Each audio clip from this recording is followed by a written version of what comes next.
അടിയും തടയും കഴിഞ്ഞ് പൊടിഞ്ഞ് പാവുമായ ഗോതമ്പിലേക്ക് ഉപ്പും വെള്ളവും ചേരും. പിന്നീട് മൂവരും തമ്മിൽ കൂടിച്ചേരാനുള്ള സമയം.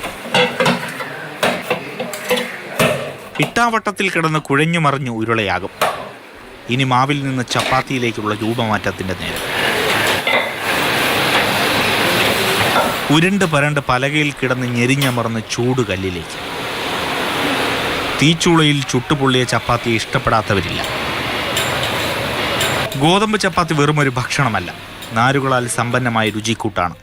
ഉയർന്ന അളവിൽ പ്രോട്ടീനും കോംപ്ലക്സ് കൊഴുപ്പുകളും അടങ്ങിയിട്ടുണ്ട്. കാൽസ്യവും മഗ്നീഷ്യവും സോഡിയവും അടക്കം ധാതുക്കളും. അരിയാഹാരം രക്തത്തിലെ പഞ്ചസാരയുടെ അളവിനെ ഉയർത്തുന്നത് പോലെ ഗോതമ്പ് ഉയർത്താറില്ല. അതുകൊണ്ടാണ് അത്താഴത്തിന് ചപ്പാത്തിക്ക് ഇത്ര പ്രിയം. മുരിങ്ങയില, ചീര, പാലക്ക് ഇതുപോലെയുള്ളവ ചപ്പാത്തിയിൽ സ്റ്റഫ് ചെയ്ത് അതിന്റെ ഫൈബർ അല്ലെങ്കിൽ നാരുകളുടെ അളവ് നമുക്ക് കൂട്ടാൻ വേണ്ടിയിട്ട് പറ്റും.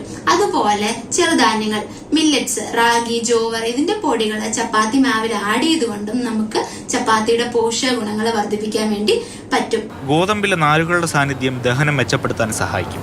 പതിവായി ചപ്പാത്തി കഴിച്ചാൽ ഭാരം കുറയ്ക്കാം. ചർമ്മത്തിന്റെ ആരോഗ്യത്തിന് ആവശ്യമായുള്ള സിങ്കുമുണ്ട്. അരിയാഹാരം ഒഴിവാക്കി വണ്ണം കുറയ്ക്കാൻ ശ്രമിക്കുന്നവർ എണ്ണം നോക്കാതെ ചപ്പാത്തി കഴിക്കാമെന്ന് വിചാരിക്കാൻ പറ്റില്ല. അധികമായ എല്ലാം പ്രശ്നമാണ്. അതുകൊണ്ട് വയററിഞ്ഞ് കഴിക്കുക. AK Stephin, Mathrubhumi news, Thiruvananthapuram.